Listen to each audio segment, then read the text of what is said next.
नमस्कार मित्रांनो, सुस्वागतम. मुरंबा मालिकेच्या आजच्या भागामध्ये अक्षय आता कामावर जाण्याची तयारी करत असतो आणि तेवढ्यात तेथे रमा डबा घेऊन येते, म्हणजे माही. आणि माही आता अक्षयच्या हातामध्ये डब्बा देते. तेव्हा मात्र आता अक्षय हा माहीला विचारतो, मी काल रात्री तुला असे म्हटले की तुझ्या आईला ह्या जे काही ती आजारी आहे या नैराश्यातून बाहेर काढण्यासाठी माझ्या डोक्यात एक कल्पना आहे. तेव्हा आता माही हो हो असं करते. तर अक्षय म्हणतो की हो हो म्हणजे असे काय, मग तू मला का विचारले नाही की नक्की काय आहे ते. तेव्हा मात्र आता माही लगेच आता धक्क्याने अक्षयकडे बघत असते, कारण अक्षय बरोबर एक एक पॉईंट पकडत माहीकडे बघत असतो. तेव्हा आता माही म्हणते की हे बघा, अहो मी खरंच कालच तुम्हाला याबद्दल बोलणार होते, परंतु डोक्यामध्ये इतकं टेन्शन आहे त्यामुळे विचारायचं विसरून गेले आणि खरंच त्याबद्दल सॉरी. आणि सांगा तुमच्या डोक्यामध्ये नक्की काय आहे ते. तेव्हा आता अक्षय म्हणतो की कसले आणि हे काय तुझ्या डोक्यामध्ये विचार सुरू आहेत. अगं मी तुझ्या आईबद्दलच बोलतोय. बरं ऐक, जाऊन दे ते सर्व. माझ्या डोक्यामध्ये हा प्लॅन आहे, आपण तुझ्या आईला आपल्या घरी घेऊन येऊया, त्या इथे राहतील, त्यांना बरं वाटेल, त्यांचा उत्साह वाढेल, नैराश्यपणा जाईल, आपल्या बरोबर त्या वेळ घालवतील, म्हणजे त्यांना अगदी बरं वाटेल. तेव्हा आता माही फक्त म्हणते की ओके आणि छान. तेव्हा अक्षय पुन्हा विचारतो की ही काय रिॲक्शन आहे तुझी, फक्त ओके आणि छान. मी तुझ्या आईबद्दल बोलतो तरी सुद्धा तुला आनंद नाही होत का. तेव्हा आता माही म्हणते की हो झाला ना, खूप काही झाला, कारण ही तर माही असते, तिला कसा आनंद होणार, कारण कावेरी ही तिच्या आईच नसते. खरा आनंद तर तो रमाला होणार असतो. तेव्हा आता माही लगेच अक्षयला म्हणते की हे बघा, मी असा विचार करत होते की येथे आल्यानंतर घरातील काही लोकांना जर प्रॉब्लेम झाला.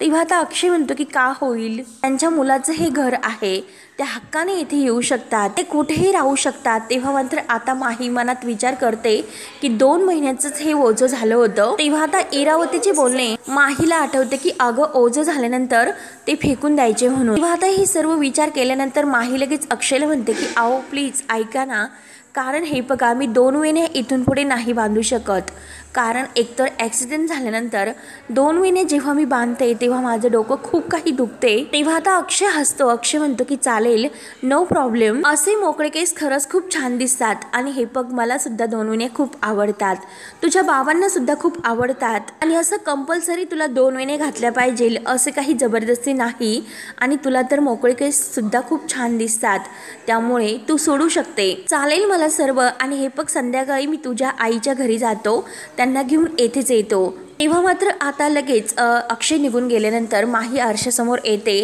आणि खरंच आता तर खूप बरं झाले.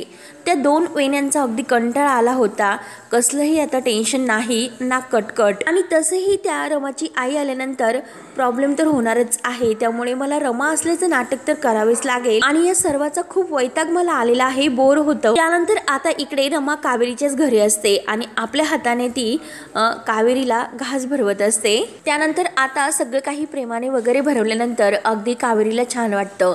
तेव्हा आता रमा विचारते की आई हे बघ आता शांतपणे सांग, कसलाही ट्रेस तू घेऊ नकोस, की तुला नक्की काय वाटतं, कसला विचार करतेस तू. तेव्हा आता कावेरी म्हणते की अगं रमा खरं सांगते, मला ह्या आजारपणाचा खूप कंटाळा आलेला आहे, काही करावं असं नाही वाटत आणि त्यामुळे जगायला काही उद्देशच नाही असे वाटते. तेव्हा लगेच आता रमा विचारते की म्हणजे आई त्यावर हा उपाय आहे का, जेवायचंच नाही म्हणून.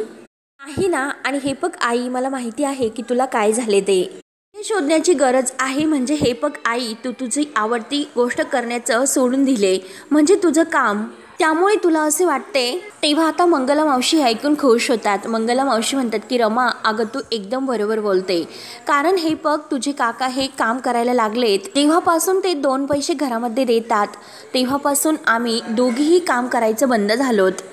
आणि तेवढ्यात पंकज काका तेथे येतात. पंकज काका म्हणतात की हो मंगला एकदम बरोबर बोलते तू. तेव्हा आता रमा ही काकांना बघून विचारते की काका अहो कुठे आणि काय होते तुम्ही कधी.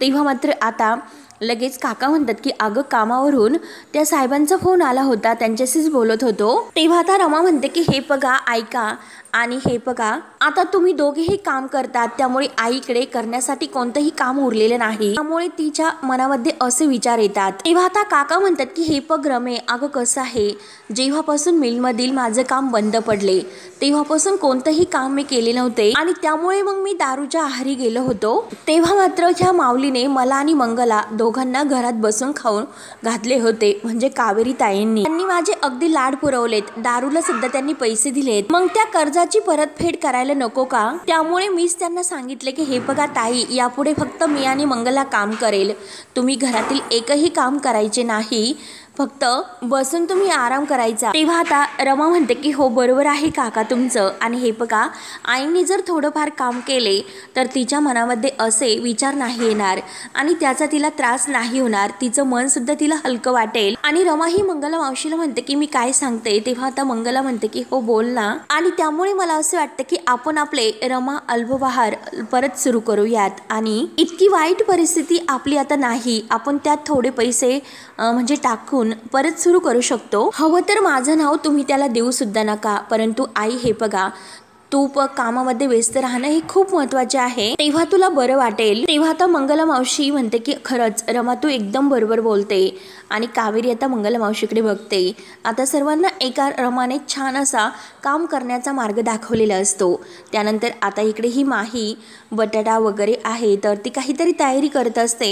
तेव्हा ते सीमा येते। सीमा म्हणते की अगं रमा हे बघ सॉरी, आणि तू असं काहीतरी मला सांग ना, मी ते करते, कारण तेव्हा तू मला माफ करशील, सांग असं काय आहे, ते सगळं काही करायला मी तयार आहे, परंतु मला माफ कर। आणि हे बघ मी कान पकडू का, उठा बशा काढू का? तेव्हा आता रमा म्हणते की आई अहो हे काय करतात तुम्ही, थांबा असं करू नका। आणि हे बघा आई जोपर्यंत हे तुमच्याशी नीट बोलत नाही तोपर्यंत मी कशी तुमच्याशी बोलू?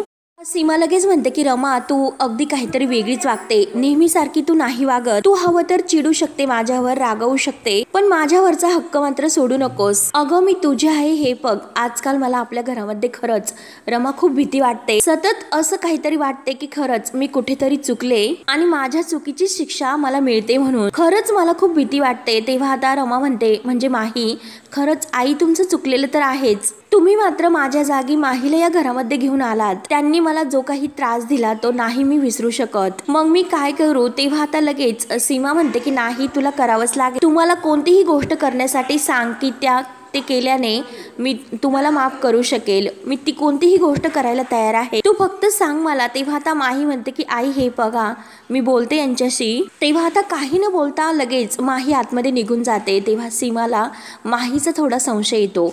सीमा मनात विचार करते की रमा अशी का वागत असेल, माझी रमा तर कधीही अशी वागत नव्हती, इतका राग माझ्या रमाला कधीही इतका राग नव्हता, खरं तर माझी रमा माझ्यावर चिडते भांडते, परंतु हे जे काही आता माझ्यासमोर घडते ते जरा वेगळं आहे आणि माझी रमा खरंच हक्काने भांडते सुद्धा आणि परत मात्र ती माझ्या गळ्यामध्ये गळा घालून रडते सुद्धा, परंतु आता हे जो काही समोर घडते ते जरा वेगळंच आहे, म्हणून सीमाला आता ते म्हणजे शंकाच येते। त्यानंतर मात्र आता इकडे रमा ही आपल्या आईला आवडता स्वयंपाक करण्यासाठी, तिचं मन रमवण्यासाठी खूप छान गप्पा वगैरे करून कावेरीचं अगदी त्या टेन्शनमधून तिला बाहेर काढत असते। आणि ती आता मंगला मावशी, पंकज काका आणि कावेरी यांना म्हणत असते की मला काय वाटतं की आज मी माझ्या हाताने मस्त स्वयंपाक करते। तेव्हा आता मंगला मावशी म्हणते की हो कर बाई कर, खरंच तुझ्या हातचा स्वयंपाक खाऊन तिला बरं तरी वाटेल, 2 घास जास्त खाईल तरी ती। तेव्हा आता पंकज काका म्हणतात की अगं रमा ताईच काय, आम्ही सुद्धा अगदी तुझ्या हातचं खाण्यासाठी तरसलोय, आणि हे बघ सगळं काही करताना एकदम मस्त कर, कारण खाताने मज्जाच आली पाहिजे। आणि हे बघ तसेही आज मी तर कामावरून सुट्टीच घेतलेली आहे। तेव्हा आता मंगला मावशी हो हो करत असतात।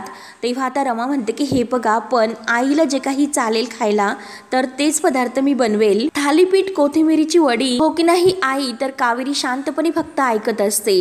तेव्हा लगेच आता पंकज काका तर लगेच खुश होतात आणि म्हणतात की तोपर्यंत मी 90 मारून येतो। तेव्हा आता मंगलमावशी लगेच पंकज काकावर डोळे मोठे करतात। पंकज काका मुद्दा म्हणतात की अगं मी कुठे निघालो, मी तर फक्त मांडी वर करत होतो। तेव्हा आता काका हे कावेरीकडे बघतात आणि रमाला म्हणतात की रमे अगं बघितलंस का तू आल्याने कावेरी ताईंचा चेहरा बघ कसा खुललास। मंगला मावशी म्हणते की हो हो अहो कुठला खुल्ला, बघा ना तिच्याकडे तुम्ही, ती अजून सुद्धा विचारतच आहे। तर कावेरीला कसलं तरी आता मनामध्ये एक विचार असतो आणि सारखं ती तोच विचार करत असते। कावेरीचं काही आता ह्या तिघांच्या बोलण्याकडे लक्ष नसते। तेव्हा आता रमा म्हणते की आई आई, तरी सुद्धा कावेरी काहीच आवाज देत नाही आणि परत म्हणते की आई आई अगं मी काय म्हणते हे बघ, ही राहिलेली कोथिंबीर आहे ना ती तू निवड। तेव्हा आता मंगला मावशींच्या हातामध्ये ते ताट देते। तर मंगला मावशी कावेरीला म्हणतात की कावेरी कावेरी हे बघ, लक्ष कुठे आहे तुझं, आणि ही कोथिंबीर आहे तर तू ती निवड। तेव्हा कुठे कावेरी भानावर येते। कावेरीला टेन्शनमधून काढण्यासाठी रमा तिला काहीतरी कामात गुंतवण्याचा प्रयत्न करते, पण तरी सुद्धा आता कोथिंबीर हातात दिल्यानंतर कावेरीचं तरी सुद्धा लक्ष कामात लागत नाही, सारखं ती विचारच करत असते। तेव्हा मंगला मावशी रमा ह्या कावेरीकडे बघतात। तर रमा विचारते की आई, परत एकदा आई म्हणते। तेव्हा कावेरी कुठे काय असं म्हणते। तर रमा म्हणते की अगं आई औषध घेते का, तर कावेरी म्हणते की नको मला औषध नकोय आता। तेव्हा आता पंकज काका खुश होत म्हणतात की मंगले अगं बघितलंस का, आता आईला खरंच रमाची काळजी आहे आणि रमाला सुद्धा आपल्या आईची किती काळजी आहे, कारण त्यामुळे मला असे वाटते की खरंच आपली रमा परत आपल्यात परत आली म्हणून, आणि हीच आपली रमा आहे असे वाटते। ती काल होती तर ती रमा नव्हती, ती माही होती, आणि या सगळ्याचा धक्का कावेरीला खूप बसलेला असतो हे रमा ओळखते। रमा आता मनात म्हणते की खरंच याच गोष्टीचा आईला खूप असा धक्का बसलेला आहे। ती सतत रमाचाच म्हणजे माझाच विचार करते, सतत तिला फक्त आणि फक्त रमाचीच काळजी असते। साठी हिला अगोदर कामात व्यस्त करावं लागेल, या सगळ्यातून बाहेर काढावे लागेल। आई तू मला हवी आहेस, तू माझी ताकद आहेस, म्हणून ती आता कावेरीला विचारते की आई अगं तीळ किती घालायचे आहे, आणि कोथिंबीर अगदी बारीक वगैरे आहे ना, म्हणजे ते उकडल्यानंतर आपण जेव्हा बारीक तेलामध्ये ती परततो तेव्हा ते तीळ अगदी तेलात तळल्यानंतर किती खरपूस लागतात, अगदी छान, आणि तुला ते बरं वाटतं ना आई। तेव्हा तरी सुद्धा आता रमाच्या या बोलण्याकडे कावेरीचे लक्ष नसते। मंगला मावशी आता कावेरी अगदी जोरात ओरडते की कावेरी अगं रमा तुला काहीतरी विचारते, लक्ष कुठे असतं तुझं। तरी सुद्धा आता कावेरी विचारत असते, ती काही उत्तर देत नाही। तर पंकज काका सुद्धा विचारतात की कावेरी ताई अहो काय झाले। तेव्हा आता कावेरी अगदी गंभीरच असते, ती म्हणते की काही नाही, आणि म्हणते की मला कशातच आता रस नाही उरलेला आणि त्यामुळे कोणताही इंटरेस्ट मला खरंच नाही। तर रमा म्हणते की आई बरं ठीक आहे। तेव्हा मात्र आता रमा ही मंगला मावशी आणि पंकज काका यांना डोळ्याने इशारा करते आणि कावेरीला आता कसं कामामध्ये बोलवायचं त्यासाठी मुद्दाम एक प्लॅन करते। आता जे काही वड्या वगैरे आहे तर ते केल्यानंतर मुद्दाम त्या आता जळाल्याचं ती नाटक करते। आईला आवाज देते की आई आई अगं हे बघ काय झाले, सगळं काही करपलं। तेवढ्यात कावेरी धावतच येते आणि काय हे असं करते। तेव्हा रमा म्हणते की आई हे करपलं। आता कावेरी लगेच घाईने कमरेला पदर खोसते आणि अगोदर गॅस बंद कर असं म्हणते। अगं काय तू गॅस तर बंद करायचं ना अगोदर, आणि किती वास येतो बघ ना, असं करायचं नसतं। म्हणून कावेरी आता गोंधळून जाते आणि घाईने ते तव्यावरच्या वड्या आहे तर त्या काढून घेते आणि बारीक गॅस करून ती आता तेल वगैरे सगळं काही आहे तर तयारीला लागते।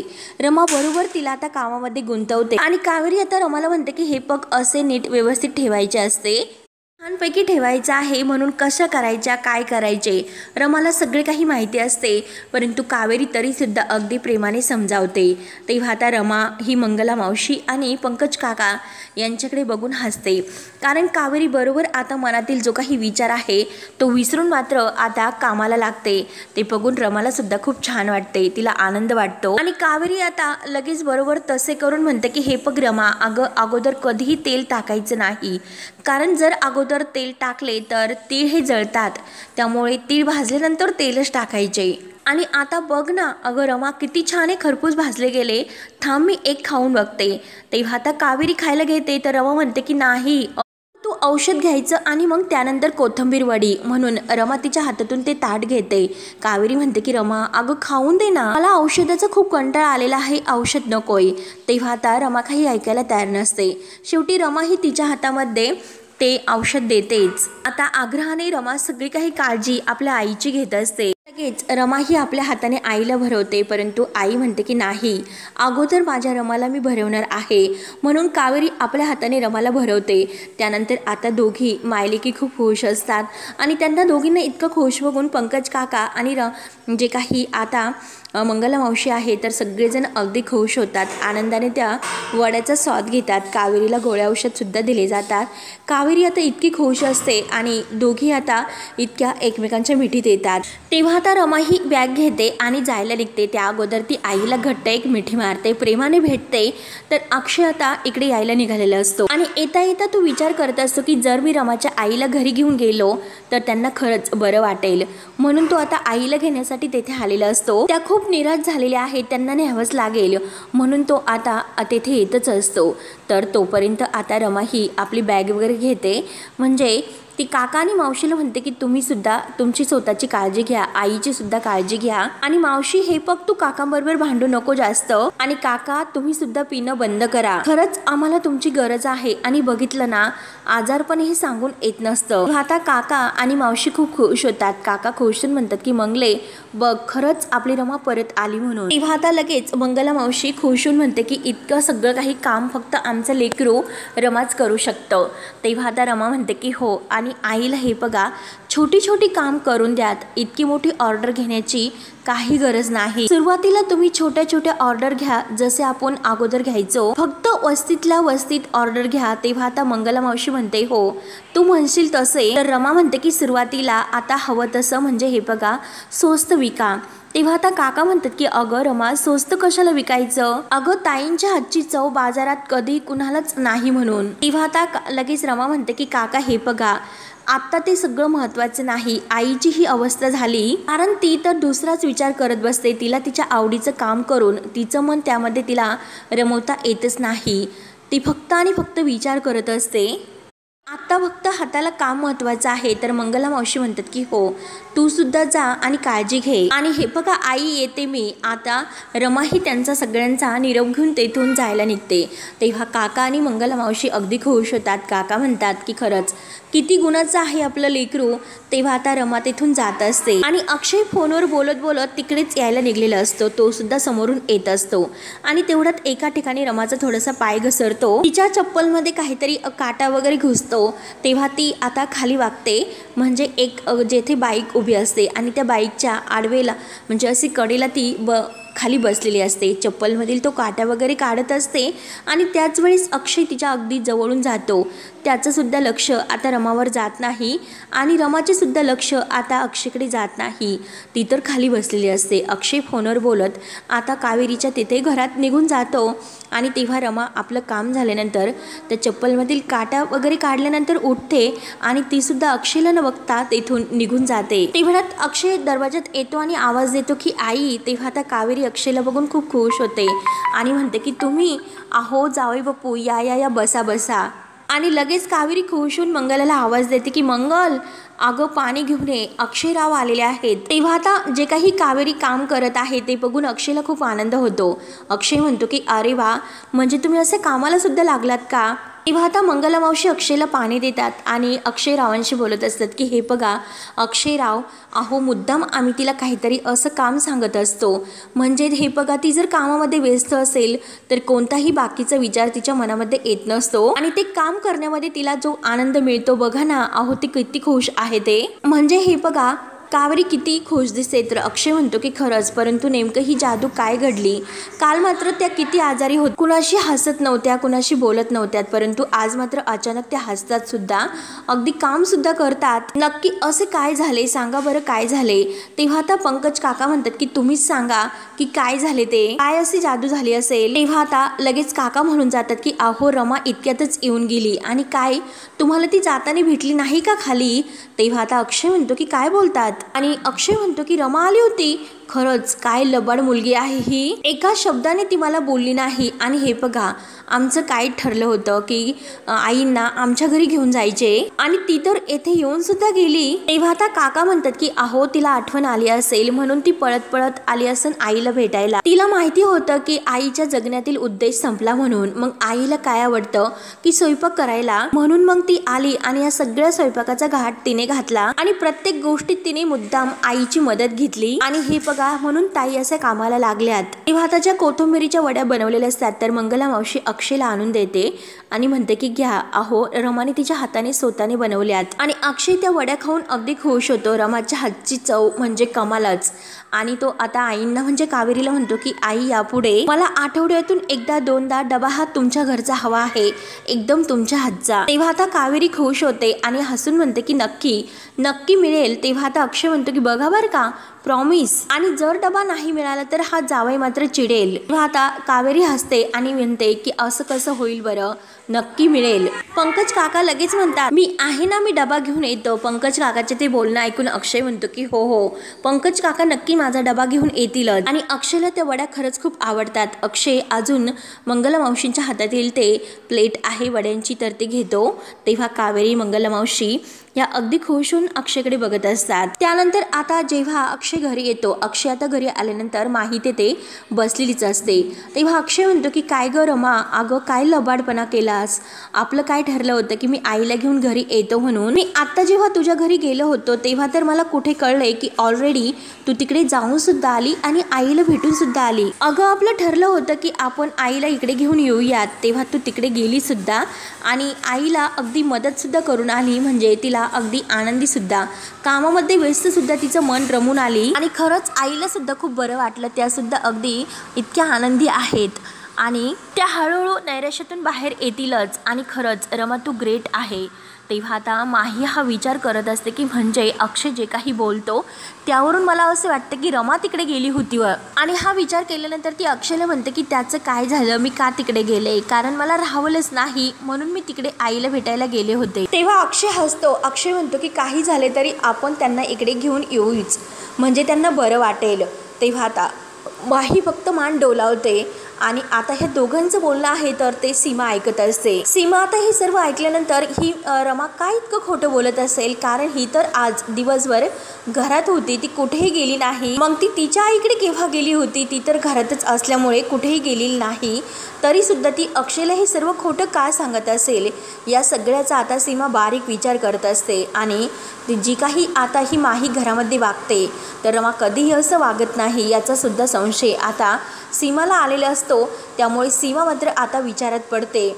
आणि आता मित्रांनो हा भाग येथे संपतो. पुढील भागामध्ये आता रमा ही तिकडे साई आणि माईच्या घरी बसलेले असतात. तेव्हा मात्र रमाला अचानक उलट्या व्हायला सुरुवात होतात.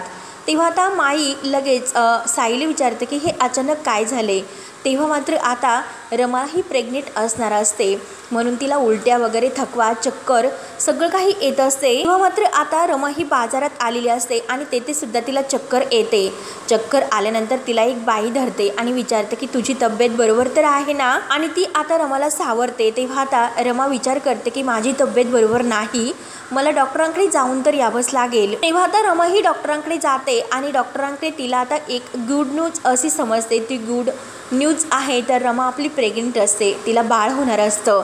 तेव्हा ती अगदी खुश होते आणि आपल्या पोटाला हात लावून अगदी त्या म्हणजे आनंद तो व्यक्त करत असते. तेवढ्यात आता ती एका टपरीवर येते आणि त्या जो काही खुळखुळा असतो तर ते दुकानदाराला विचारते की हा खुळखुळा म्हणजे कितीला आहे. तेव्हा आता लगेच तेथे माही येते. माही म्हणते अगं लहानपणी खुळखुळा खेळण्याची हौस काही अजून फिटली नाही का, तुझ्या आयुष्याचा इतका मोठा खेळून बसला तरी सुद्धा तुला खेळण्याची खेळावंसं वाटतं का. तेव्हा आता लगेच माही म्हणजे असं म्हटल्यानंतर रमा म्हणते की हे बघ, हे खेळणं आहे तर ते खेळणं मी माझ्या बाळाला घेते, मी आई होणार आहे. आपल्या पोटाला हात लावून ती आता माहीला दाखवते. तेव्हा आता माहीला तर खूप मोठा धक्का तर बसतोच, परंतु माही म्हणते की नाव कुणाचं देणार आहे. तेव्हा आता रमा म्हणते की नाव तर त्याला त्याचे बाबाच देतील, मिस्टर अक्षय मुकादव. तेव्हा आता मित्रांनो पुढे काय काय होतं हे बघण्यासाठी आपल्या चॅनलला नक्की सबस्क्राईब करत राहा. धन्यवाद.